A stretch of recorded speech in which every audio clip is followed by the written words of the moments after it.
नमस्कार साथियों। टीईटी परीक्षा को लेकर एक बहुत बड़ा अपडेट सामने आ रहा है। जी हाँ, 2005 से 2009 में जो साथी शिक्षक के रूप में नियुक्त हुए हैं, सरकार उनको टीईटी परीक्षा से छूट देने जा रही है। जी हाँ साथियों, यह खबर बहुत बड़ी है और हमारे 2005 से 9 वाले शिक्षक साथी बहुत दिनों से ये मांग कर रहे थे, शासन तक अपनी मांग पहुँचा रहे थे और शासन ने भी उनकी मांग को गंभीरता से लिया और उस पर विचार किया।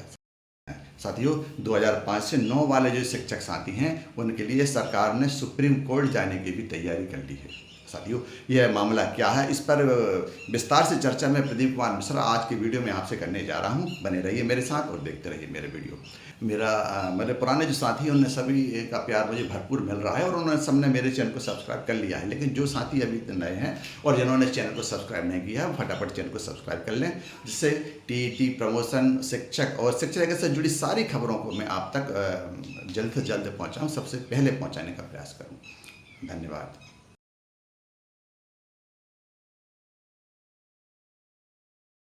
हम जानते हैं कि 2005 से 9 के बीच में जो एग्ज़ाम हुआ था, वह भी पात्रता परीक्षा थी। इसलिए बहुत दिनों से ही हमारे इन 2005 से 9 के बीच में जो शिक्षक साथी नियुक्त हुए हैं, उनके द्वारा मांग की जा रही थी कि उनको इस टीईटी परीक्षा से छूट दी जाए। शासन ने उनकी मांग को गंभीरता से लिया और अपने विधि विशेषज्ञों से इस मसले पर चर्चा की। साथियों, यही कारण था कि बहुत दिनों से शासन द्वारा कोई स्टेटमेंट जारी नहीं किया जा रहा था। हालांकि अभी भी शासन के जो वरिष्ठ अधिकारी हैं, वो इस मामले पर कोई भी स्टेटमेंट देने से बच रहे हैं, लेकिन यह शासन द्वारा तैयारी की जा रही है कि 2005 से 2009 के बीच में जो शिक्षक साथी नियुक्त हैं, उनको टीईटी से छूट दी जाए। क्योंकि शासन भी यह मान रहा है कि जब इनने एक बार शिक्षक पात्रता परीक्षा दे दी है, तो वह भी शिक्षक पात्रता परीक्षा थी, इसलिए इनको टीईटी से छूट दिलाने की तैयारी शासन द्वारा की जा रही है। साथियों, शासन द्वारा इस मामले में केवल तैयारी यहीं तक सीमित नहीं है। शासन द्वारा इनका पक्ष अपनी ओर से, मतलब हमारे इन शिक्षक साथियों का पक्ष शासन खुद रखने जा रही है। शासन खुद माननीय सुप्रीम कोर्ट में इस मसले को लेकर एक पुनर्विचार याचिका फिर से दायर करने की तैयारी कर रही है। साथियों, अब यह याचिका बहुत जल्द से जल्द दायर करने की तैयारी की जा रही है, क्योंकि माना जा रहा है कि अगस्त माह में टीईटी एग्ज़ाम लिया जा सकता है।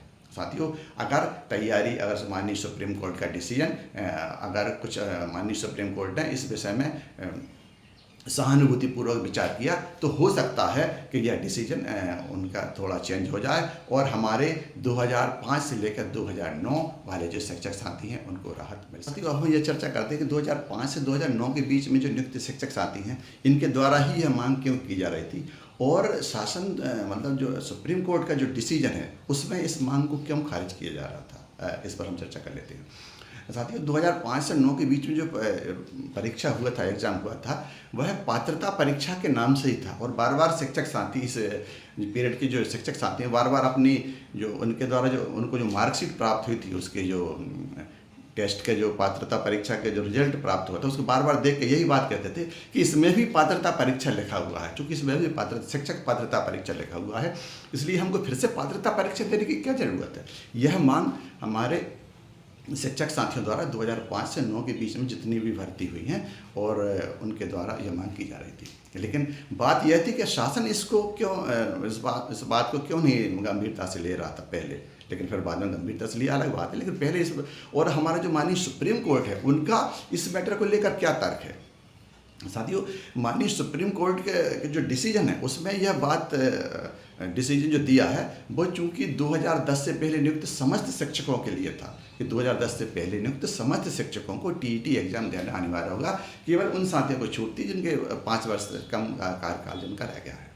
साथियों, सुप्रीम कोर्ट का यह मानना था, यह जो परीक्षा हुआ है, शासन या सुप्रीम कोर्ट दोनों का ही यह मानना था कि यह जो एग्ज़ाम 2005 से 9 के बीच में हुआ है, यह शिक्षक पात्रता परीक्षा इसलिए नहीं माना जा रहा क्योंकि इसका जो एग्ज़ाम टीईटी की जो मापदंड हैं, उनके अनुसार नहीं हुआ। टीईटी ने जो मापदंड किए थे, उनके अनुसार नहीं हुआ। और दूसरा, जो एनसीटीई के जो मापदंड है, जिनके आधार पर यह एग्ज़ाम दिया जाता है, उसके अनुसार यह परीक्षा 2005 से लेकर 2009 के बीच में से जो एग्ज़ाम हुआ था, वो इनके अनुसार नहीं हुआ। इसलिए इनको इस छूट से दूर रखा जा रहा था। अभी तक यह बात चल रही थी। शिक्षक साथियों का यह कहना था कि यह उस समय की जो परिस्थिति उसके अनुसार यह बात सही थी और शिक्षक पात्रता परीक्षा भी थी, इसलिए इनकी मांग को रखा गया था और इसकी मांग को शासन ने गंभीरता से लिया और उस पर विचार भी किया और शासन ने गंभीरता से लेकर अब यह इस निर्णय की ओर शासन बढ़ रही है कि इनको एग्ज़ाम से टीटी का जो एग्ज़ाम होना है, जो अगस्त माह में संभावित है, सरकारी शिक्षकों का जो टीटी एग्ज़ाम होना है। हालांकि इसके लिए विभागीय परीक्षा देने की सरकार की तैयारी है, लेकिन अब यह एग्ज़ाम में इनको छूट देने की सरकार द्वारा तैयारी की जा रही है। साथियों, शासन द्वारा इसकी तैयारी भी की जा रही है और दूसरा, माननीय सुप्रीम कोर्ट में इस मैटर को लेकर याचिका दायर करने की बात भी कही जा रही है और ऐसा विश्वसनीय सूत्रों से ज्ञात हुआ है कि लगभग एक सप्ताह में यह याचिका दायर कर दी जाएगी, क्योंकि अब समय भी कम बचा है 2005 से 9 वाले शिक्षक साथियों के लिए, क्योंकि अगस्त माह में यह परीक्षा संभावित है। अब साथियों, यह बात करना होगी कि क्या सरकार की राह इतनी आसान होगी, क्या सरकार की बात सुप्रीम कोर्ट द्वारा मानी जाएगी? इस पर हम थोड़ा चर्चा कर लेते हैं। साथियों, माननीय सुप्रीम कोर्ट में इस टीटी एग्ज़ाम को लेकर लगभग 65 याचिकाएं, पुनर्विचार याचिकाएं दायर की जा चुकी हैं।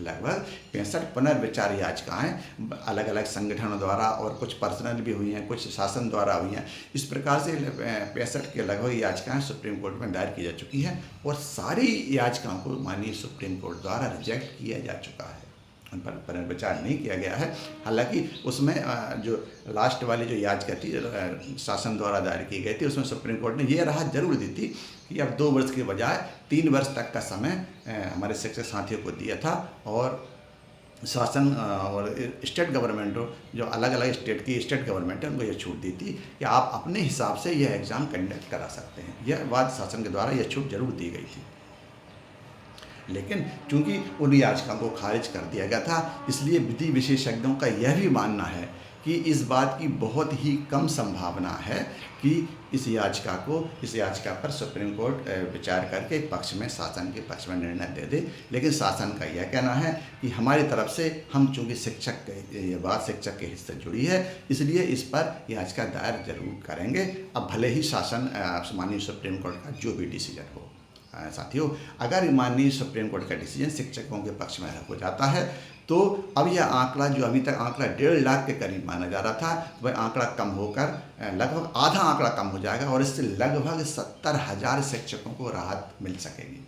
इन 70,000 शिक्षकों को राहत अगर मिल गई तो फिर यह संख्या लगभग आधी रह जाएगी। शासन द्वारा ऐसा लगता है कि इसीलिए, मतलब यह बात शासन के मन में चल रही थी, इसलिए शासन द्वारा अभी तक एग्ज़ाम को लेकर किसको एग्ज़ाम देना है, किसको एग्ज़ाम नहीं देना है, यह बात स्पष्ट रूप से इसके लिए स्पष्ट निर्देश जारी नहीं किए थे। अब यह उम्मीद है कि शासन इसके अपनी सुप्रीम कोर्ट में याचिका दायर कर दे और उसके बाद जो भी डिसीजन हो उसके आधार पर स्पष्ट आदेश इस विषय में जारी कर दिए जाएंगे कि किसको एग्ज़ाम देना रहेगा, किसको एग्ज़ाम नहीं देना रहेगा और यह एग्ज़ाम कब होगा। अभी तक ऐसा माना जा रहा है कि इसके लिए सिलेबस भी जारी नहीं हो पाया है, स्पष्ट सिलेबस। कुछ शिक्षक साथियों के मन में यह बात भी है कि शासन जल्द से जल्द इसका स्पष्ट सिलेबस भी जारी कर दे, जिससे वो अपनी तैयारियों को पूर्ण कर सकें, क्योंकि अगस्त माह में अगर यह एग्ज़ाम होता है तो उनकी तैयारी के लिए अब बहुत कम समय बचा है। देखते हैं साथियों, अब यह सुप्रीम कोर्ट का फैसला अगर माननीय शासन द्वारा कोर्ट में याचिका दायर की जाती है तो फिर सुप्रीम कोर्ट का इस विषय में क्या फैसला होता है। और अगर सब कुछ ठीक रहा और शिक्षकों के हित में फैसला आया या सरकार द्वारा उठाए गए कदम शिक्षकों के हित में साबित हो पाए तो फिर इन 70,000 शिक्षकों को राहत जरूर मिल सकेगी। साथियों, अगर आपको ये वीडियो अच्छा लगा हो तो अपने साथियों तक वीडियो को जरूर शेयर करें, लाइक करें और चैनल को सब्सक्राइब करना ना भूलें। साथियों, इसी प्रकार टीईटी, प्रमोशन, शिक्षा और शिक्षा जगत से जुड़ी सारी खबरों को लेकर मैं सबसे पहले आपके सामने वीडियो के माध्यम से उपस्थित होऊंगा। तब तक के लिए जय हिंद, जय भारत।